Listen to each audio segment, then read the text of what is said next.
अब आपको सीधे लेकर चलते हैं पुनौराधाम, जहां पर गृहमंत्री अमित शाह क्या कुछ कह रहे हैं आपको सुनवाते हैं। बहुत शुभकामनाएं देना चाहता हूं क्योंकि आज यहां पर नीतीश बाबू ने माता सीता की जन्मस्थली पर पुनौराधाम मंदिर और उसके पूरे परिसर का सैकड़ों करोड़ रुपए से विकास करने का जो काम किया है, इससे न केवल मिथिलांचल, बिहार और पूरे देश के भक्तजनों के लिए आनंद की बात है। भाइयों बहनों, आज हम यहां पर जब आए हैं तब इसी पुनौराधाम में जानकी जन्मभूमि मंदिर, मां सीता उर्विजा कुंड, हलेश्वर स्थान, बगही मठ, बाबा नागेश्वर नाथ मंदिर, उच्चैठ भगवती और उग्रतारा भगवती के सभी देवस्थानों को प्रणाम कर कर मेरी बात की शुरुआत करता हूं। आज मैं यहां आया हूं तब एक बात बताना चाहता हूं। ये जो हमारा मिथिलांचल है और यहां की संस्कृति, ये केवल मिथिलांचल की संस्कृति नहीं है, पूरे भारतवर्ष की भारतीय संस्कृति का एक अनन्य गहना हमारी मिथिलांचल की संस्कृति है।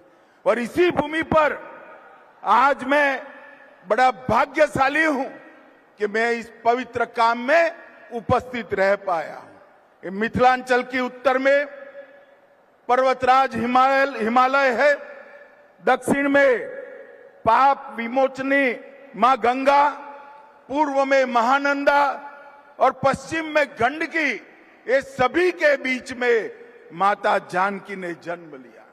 और आज का दिन एक प्रकार से बहुत शुभंकर दिन है। यहां सालों पहले रामायण काल में अनेक वर्ष के अकाल के परिमार्जन के लिए राजा जनक ने भूमि में सोने का हल चलाया और वहीं से मां जानकी प्रकट हुई। बारिश के लिए हल चलाया था, आज मां जानकी के जन्म के परिसर की भूमि पूजन में मां जानकी ने बारिश भेजकर आशीर्वाद देने का काम किया। और ये बारिश, ये मां जानकी का आशीर्वाद न केवल बिहार, पूरे भारतवर्ष के लिए शुभांकर बनने वाला है। भाइयों बहनों, पुनौराधाम में शक्ति स्वरूपा जगत जननी मां जानकी का ये भव्य मंदिर 68 एकड़ से ज्यादा क्षेत्र में बनेगा। लगभग 890 करोड़ रुपया, मैं फिर से रिपीट करना चाहता हूं, 890 करोड़ रुपया की लागत से यहां मां जानकी का भव्य स्मारक और मंदिर बनाने का काम, जिसमें से 137 करोड़ रुपया माता सीता के मौजूदा मंदिर के जीर्णोद्धार पर और 728 करोड़ रुपया परिक्रमा पथ और बाकी सारी रचनाओं पर। यहां पर परिक्रमा पथ, ध्यान केंद्र वाटिका, धार्मिक जल स्रोतों का पुनः निर्माण, धर्मशालाएं, भोजनालय, चिकित्सा सुविधा और डिजिटल गैलरी में मां सीता का जीवन चरित्र और रामायण की कथाएं बताने का यहां पर एक बड़ा प्रयास किया जाएगा। और ये 3D अनुभव से हमारे युवा प्रभु श्री राम के साथ साथ माता जानकी के भी जीवन के सभी प्रसंगों को बहुत अच्छे से देख पाएंगे। इस परियोजना में रामायण सर्किट के वाल्मीकि नगर, उसका भी 52 करोड़ से विकास होगा। 31 करोड़ से मधुबनी के फुलहर स्थान, 24 करोड़ से सीतामढ़ी के पंथ पाकर का विकास, 23 करोड़ से अहल्या स्थान, 13 करोड़ से राम रेखा घाट और 7 करोड़ से मुंगेर गया के सीता कुंड का विकास करने का काम भी ये सरकार करने वाली है। और श्री राम से माता सीता का पहली बार जहां भेंट हुआ, वहां से लेकर लव कुश के जन्म स्थान, माता सीता के अंतिम निवास और पंथ पाकर तक सभी स्थानों को पुनर्जीवित कर मां सीता के जीवन कवन को हमारे देश की मातृशक्ति को समर्पित किया जाएगा। मित्रों, भारत की संस्कृति में मां सीता का स्थान अनन्य है। इन्होंने अपने एक ही जीवन में आदर्श पत्नी क्या हो सकती है, आदर्श बेटी क्या हो सकती है, आदर्श मां क्या हो सकती है और आदर्श राजमाता क्या हो सकती है, ये सभी स्वरूपों को उन्होंने चरितार्थ किया था। और ये महान विभूति माता सीता का इतना बड़ा महिमा मां सीता की जन्मभूमि पर होने वाला है। और आज सीतामढ़ी दिल्ली अमृत भारत ट्रेन, उसका भी अभी ही शुरुआत किया गया है। इससे रक्सौल, नरकटियागंज, बगहा और सीतामढ़ी, ये चारों स्थानों को फायदा होने वाला है। मोदी जी ने बिहार के विकास में पहले जब लालू जी रेल मंत्री थे तब बिहार के रेल के विकास के लिए हर साल 1132 करोड़ रुपया खर्चते थे। हर साल 1132। कितना भैया, जरा जोर से बोलो, हर साल कितना खर्चते थे? 1132 करोड़ रुपया। और मोदी जी ने सिर्फ 25-26 में 10,066 करोड़ रुपए का खर्च रेल के लिए बिहार में किया है। आज मैं यहां आया हूं तब प्रधानमंत्री नरेंद्र मोदी जी और हमारे रेल मंत्री अश्विनी वैष्णव जी को भी समस्त बिहार की जनता की ओर से बहुत बहुत साधुवाद कहना चाहता हूं। ये मिथिला शतपथ ब्राह्मण ग्रंथों से लेकर वाल्मीकि रामायण, महाभारत से लेकर बौद्ध और जैन साहित्य में एक हमारी संस्कृति का केंद्र रहा है। धर्मशास्त्र, ज्योतिष, साहित्य, संगीत, व्याकरण, भाषा और तंत्र ज्ञान का ये बहुत बड़ा विद्या का धाम रहा है। आज मां जानकी की जन्मभूमि पर ये जो भव्य मंदिर बनने जा रहा है, मैं मिथिलांचल वालों को कह रहा हूं, ये सिर्फ एक मंदिर नहीं है, ये मिथिलांचल और बिहार का भाग्योदय का शुरुआत है, भाग्योदय का शुरुआत है। और मिथिलांचल की गरिमा, ये विद्या का स्थान, जहां राजा जनक हुए, याज्ञवल्क्य और मैत्रेयी हुए, शास्त्रार्थ की परंपरा को यहां चरम सीमा पर आदि शंकर और मंडन मिश्र ने पहुंचाया, और जहां मुनि अष्टावक्र ने अष्टावक्र गीता का ज्ञान दिया, उसको फिर से विद्या का धाम, संस्कृति का केंद्र बनाने की शुरुआत आज यहां से होगी। भाइयों और बहनों, आज मैं यहां आया हूं तब आप सभी को कहना चाहता हूं, मोदी जी के नेतृत्व में एनडीए की सरकार में मिथिला का अनेक रूप से सम्मान किया गया।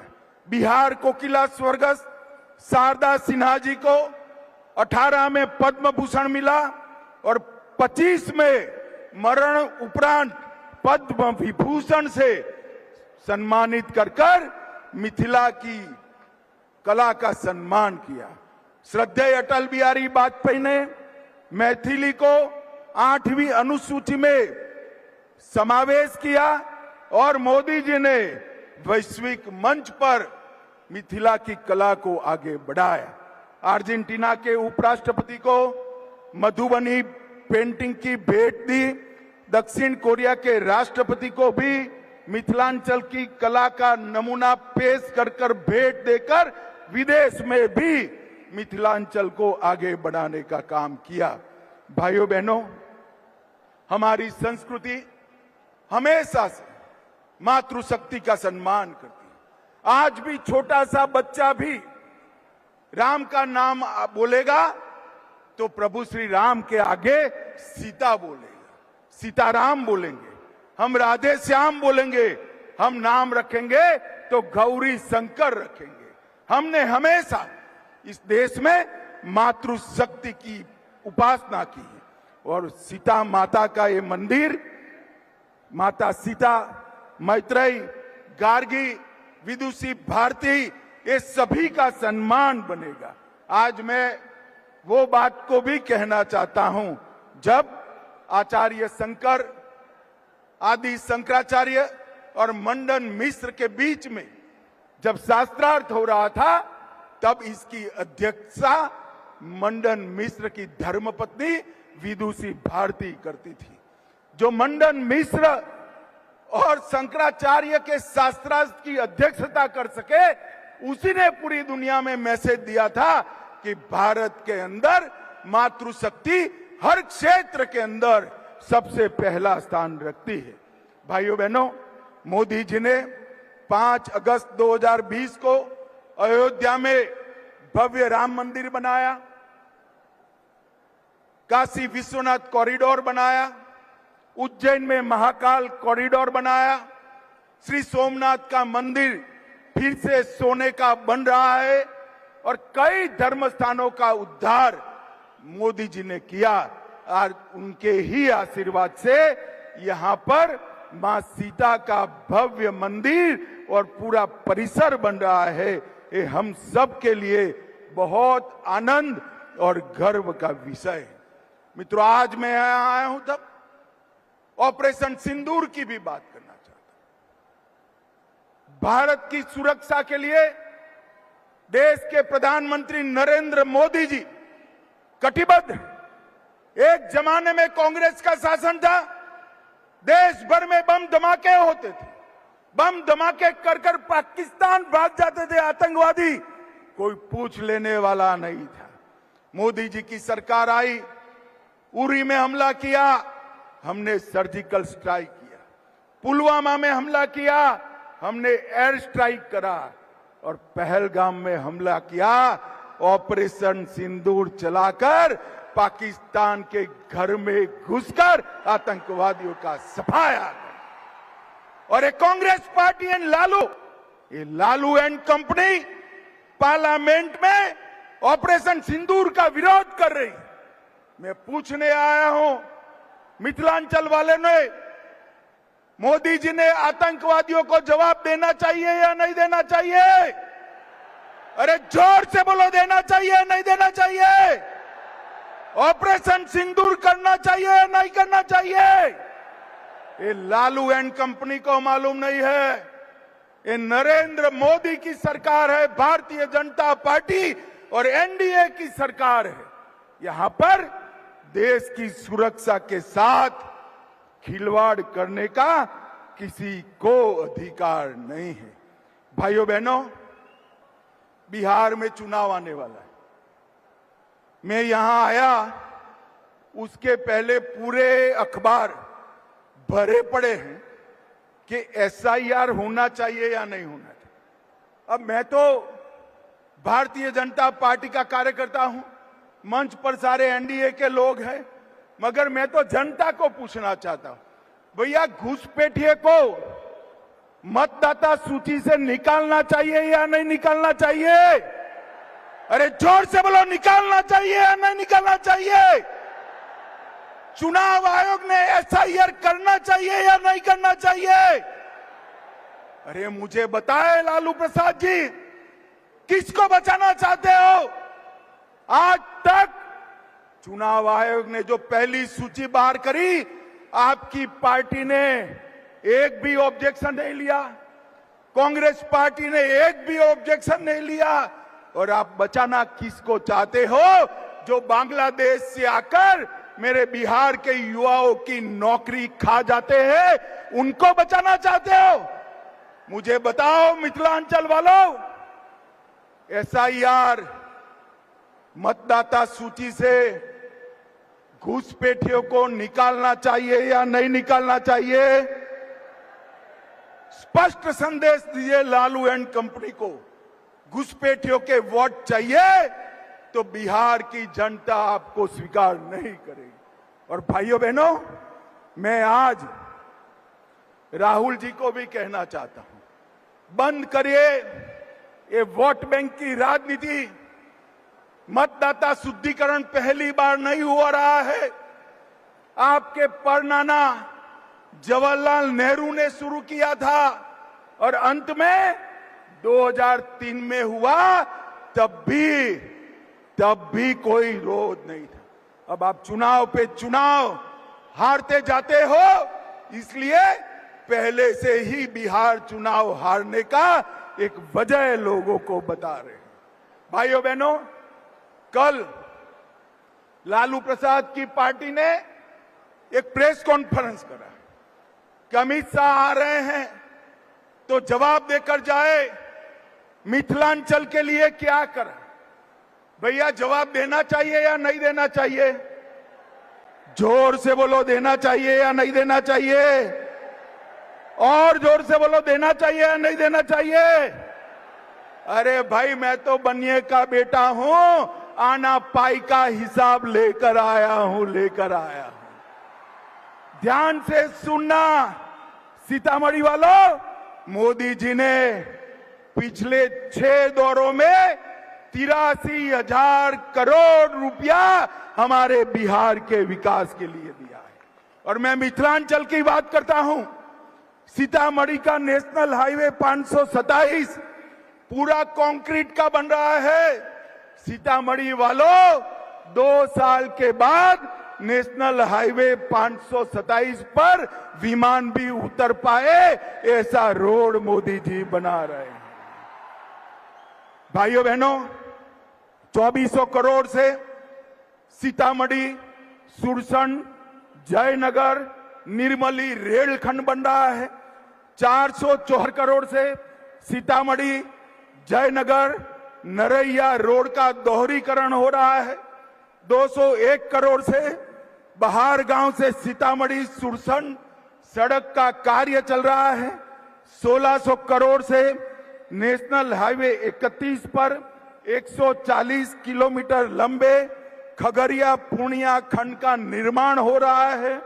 1740 करोड़ से कई सारी रेल योजनाएं, जिसमें 1520 करोड़ से झंझारपुर लोखा रेलखंड, Darbhanga bypass railway line, 220 crore से सोना नगर बाईपास रेल लाइन और कोसी रेल मेगा ब्रिज का उद्घाटन करने का काम भी नरेंद्र मोदी जी ने कर दिया है।